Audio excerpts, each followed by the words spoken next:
Hi, this is Vinita Bhatia. I am the editor of Campaign India, and it's day three, and it's going to get sultry from whatever I can understand.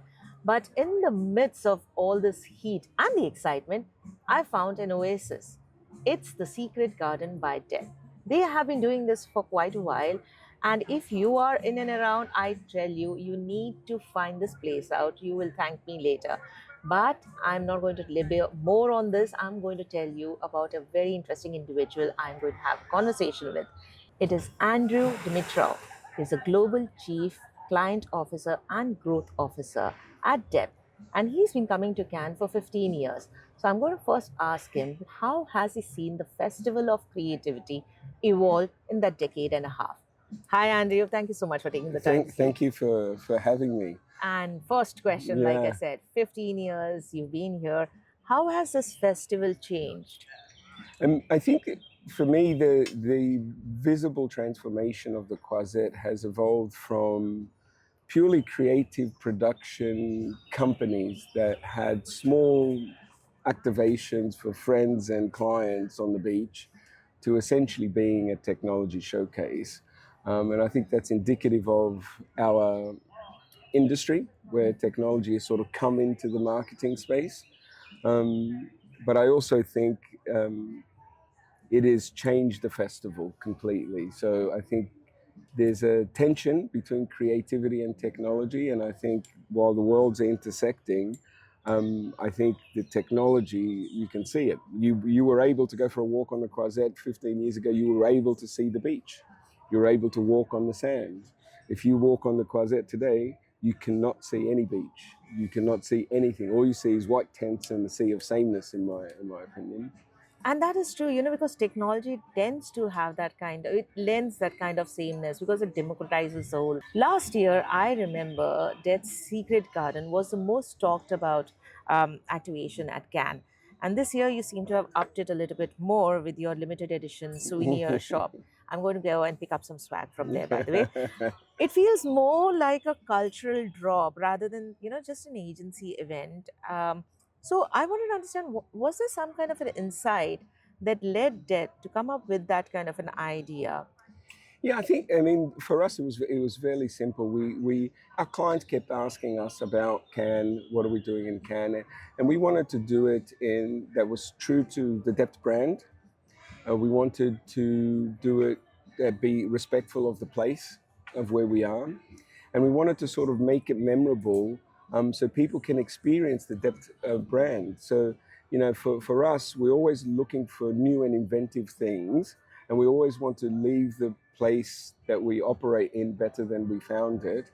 And we want, you probably are aware we're a B Corp. So if you look around, we like to be friends with the environment. So instead of bringing the logos to the Croisette, we wanted to sort of embrace the south of France and bring a nice activation that celebrated the south of France and be true to the place and be true to the DEPT brand experience is what you see around the Secret Garden here.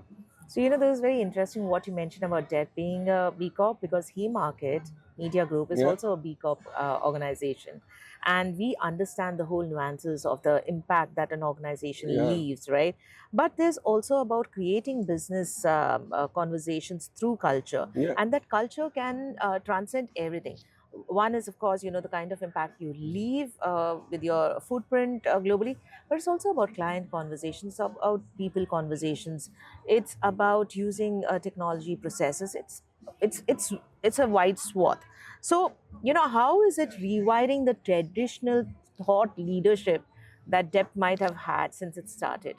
I think for us, what we see and what we try to focus in on around on all of our thought leadership with all of our clients, at the end, we always ask a central question: what is the problem we are trying to solve for our clients? Because our clients don't come to us with pre-baked solutions. They come to us with a problem that they're trying to solve, and it always comes back to something that's associated with growth.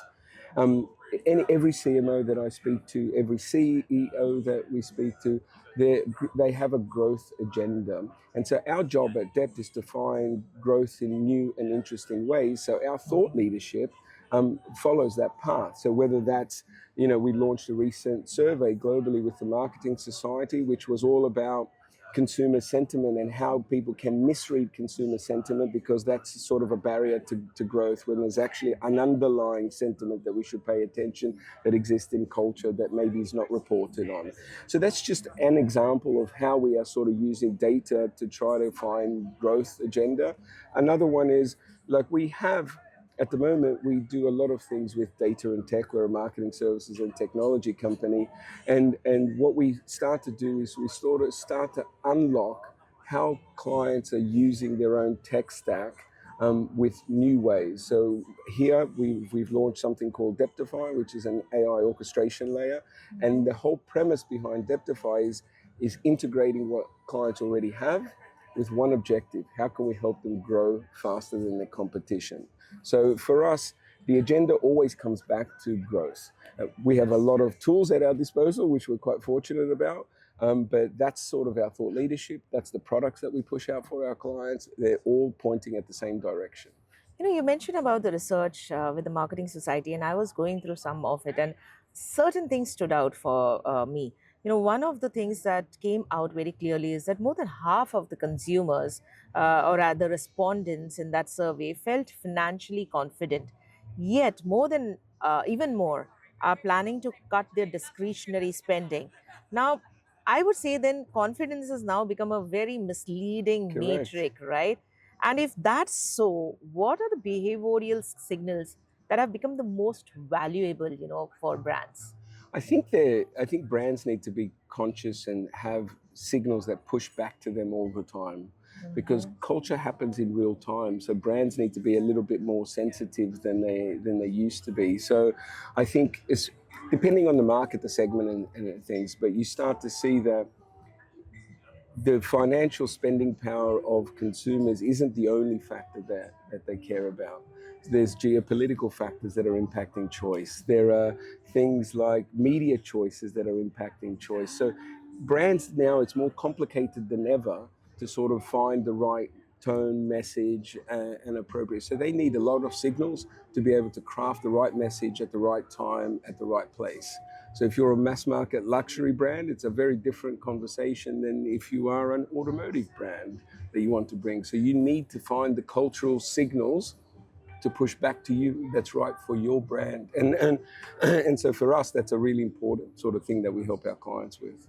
You know, this is again very interesting that you mentioned, because I pulled out yet another data point from the same survey that found that, since you mentioned about Mm, luxury brands yeah, versus automobile brands, that almost 40% of consumers have stopped buying certain brands largely because of affordability, or rather than ideology. You mentioned about the yeah. geopolitical thing, right? And according to you, which brands have been very successful by responding more intelligently? You said about, constantly listening to the Mm. signals, but not all brands have reached that kind of maturity to be able to understand the signals, analyze it, dissect it, read between the lines, and see how to respond very intelligently to that reality, and then accordingly take the right decisions when it comes to maybe changing the pricing strategy, maybe the portfolio architecture, maybe the channel mix. So are there any that you feel have done it very successfully? I think there were different examples in different sectors. So I think ultimately you see this in the automotive sector. You also see this in the luxury sector. They have different brands for different segments that are able to tailor their messaging. So you see LVMH is very good at this because they have a house of brands that Mhm. target different segments. So they don't try to move a brand down a segment or move a brand up a segment. And so they have a portfolio strategy. It's very good. So on packaged goods companies, Unilever was built on that premise, or a Colgate-Palmolive was also built on that premise, a portfolio of company that's able to listen and be appropriate for different market segments. So most of them have a challenger brand, most of them have an affordable brand, most of them have a premium brand, even in a category like toothpaste, for example, it still exists. So I think smarter marketers have already pre-planned for that. Now it's about how quickly can they listen and how quickly can they adjust in real time, to be honest. So you mentioned about the fact that DEPT has a lot of tools that it takes to its Yeah. clients, to help them to understand what are the right kind of tools that work best with their requirements. Mm. Now, in this kind of a situation, when certain companies have house of brands that they can probably toggle, Yes. depending on how the customer movement is moving. How does your organization work with them very closely, basis the various insights that your organization is able to glean out, so that they are making more structural changes which has long term impact, rather than just launching more and more campaigns which have a shorter or mid-term impact?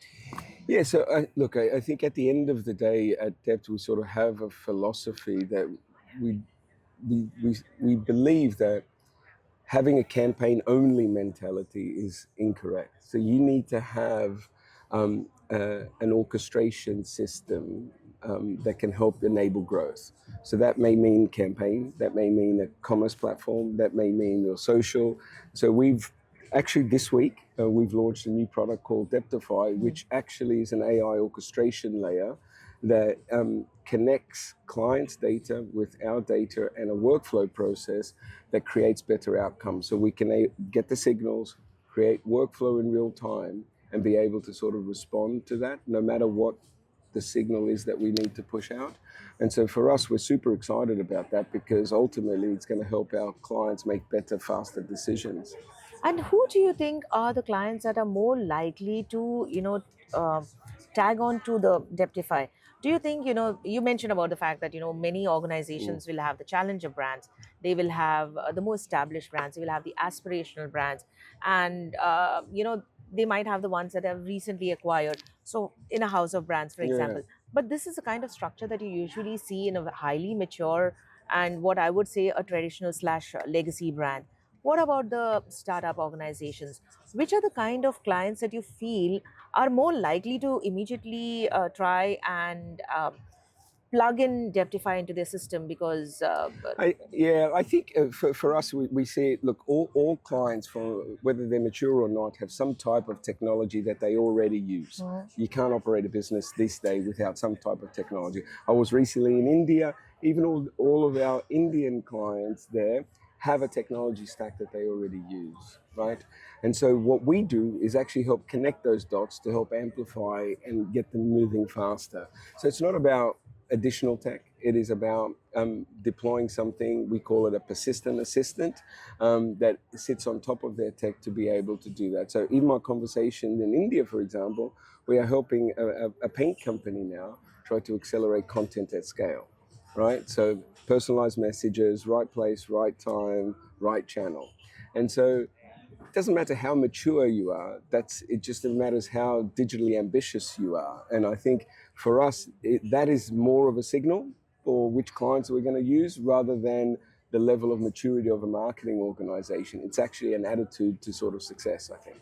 And I think a lot of that attitude also has to come from depth area, where you constantly have to educate your clients, saying that okay, you might have your own tech stack, but here's that personal Yeah, assistant that we have, which can give you that finesse, which yeah. can accentuate what you currently have, and this is the kind of outcomes you can probably expect in X period or Y period. So I'm guessing there is that kind of an education. Yeah, and to be honest, I enjoyed this conversation thoroughly. So thank you, because there's a reason that it is. So we truly believe um, that growth does come in new and interesting ways. So we've even built a strategic model that we can take our clients through called the Growth Invention Flywheel, where we literally have a short sprint that we can have an outcome within 30 days. And so I don't think there are many other sort of companies on the planet that can say to a client that within 30 days we can give you an outcome on your marketing.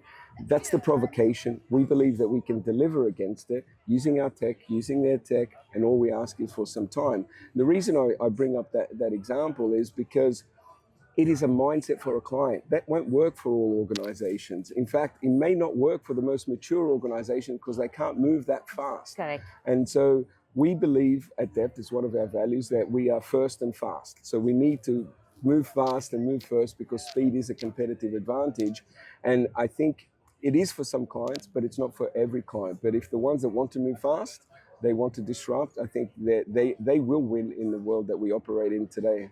I totally agree with you on that. I mean, it's like tagging onto the Hussein Bolts of the world, Yeah, yeah, if exactly. one were to Yeah, talk yeah, about it. So there is this also interesting thing. I believe that DEPT also recently rebuilt its 500-person global content yeah, correct. studio with the Adobe Yeah. AI stack, right? And then you also layered it with a lot of your proprietary, Mhm.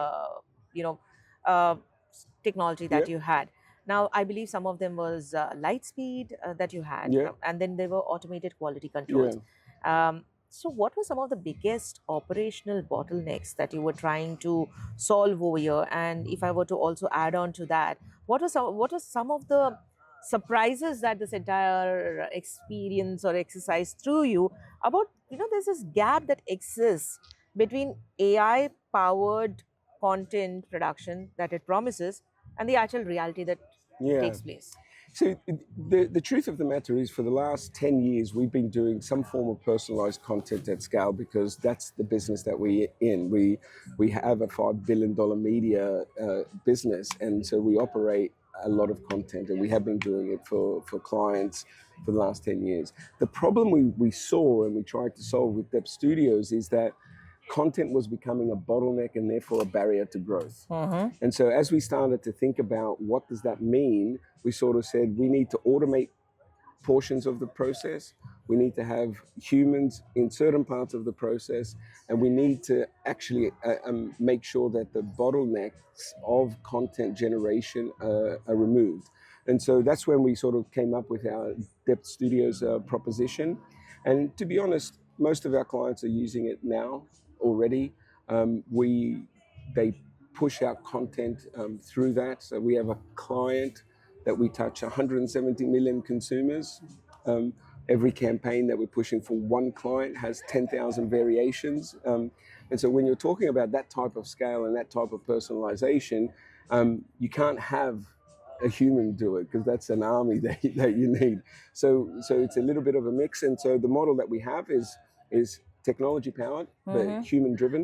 And so we have around the sun sort of model as well. So we start UK, there's Canada, there's West Coast, there's India as well. So that way we can cover all time zones to make sure that we're doing what we need to do for our clients. So, this brings me to a very interesting thought, and I don't know if you agree. Do you mean that the next competitive advantage is going to come from having better AI models or from having better systems, more importantly, better governance and workflows around those models? Because, there has to be some data that supports, because everybody currently is talking about agentic, everybody's talking about AI, everyone's talking about this, but not everyone has got those governance models very easily, pegged in Correct. the ground. Yeah. I think the biggest barrier to any AI adoption is change management and Mm-hmm. human. So I think in the future, competitive advantage will come from two things. Have you embedded it into your culture? Mm-hmm. And are the humans around it designed to be able to sort of get the best out of it? So for us at Depth, we have this thing we call the empathy framework. And so the way that we map and help our clients with AI is on a scale. So we call it the empathy framework. So think about like not all tasks can be done by AI. So the example I like to use is data collection needs to be dispassionate and non-emotional because you can have bias otherwise, right? However, finding human insight needs a lot of empathy and a lot of context. So the role of AI in that ecosystem is very different. One can automate and scale quickly. The other one needs human judgment on top to be assisted by AI. So the way that we have built Deptify, as an example, is with that methodology underpinning that. So we feel that that combination is going to be a competitive advantage sort of for us. But also, I think in the future, companies that figure out this and how it works for them are going to sort of be the ones that are leading, at least in our space. And I think that will become more and more evident in a space, especially where now agents are the ones who are literally taking the first step when it comes to discoverability, even buying decisions, right? And in that kind of situation, where we are literally kind of delegating, Yeah, consumers are delegating that task to their AI avatars. And agency groups are trying to reorganize around geographies, disciplines, and reporting structure. Is that exposing a fundamental disconnect in the industry that There are agencies that are still obsessing about operating models, and clients are only focused about growth outcomes. Look, I think there are two distinct worlds that exist in our in the industry. You use the word legacy. I think that is true. If you look at the meaning of the word legacy, it literally means the past, and there are ones that are designed for the future. And I think at today's world, I talked about speed being a competitive advantage, being growth obsessed, being outcome obsessed. That's the future. I think operating models and all of those things are all great, but that's sort of charts in a presentation. And what we need is speed and growth. And I think our clients demand that of us, and we demand that of our clients, to be honest. And so the world is increasingly split. And to be honest, I think that at some point scale becomes a barrier rather than being to speed. And so I think that's the tension that exists in the industry today. It's like the lumbering elephant, right? It can only go so far. Exactly. It's better be a gazelle. Yeah, exactly. And the world is moving so fast. Culture moves today. You and I just sort of talked about the World Cup. We're fortunate enough to call FIFA one of our clients, right?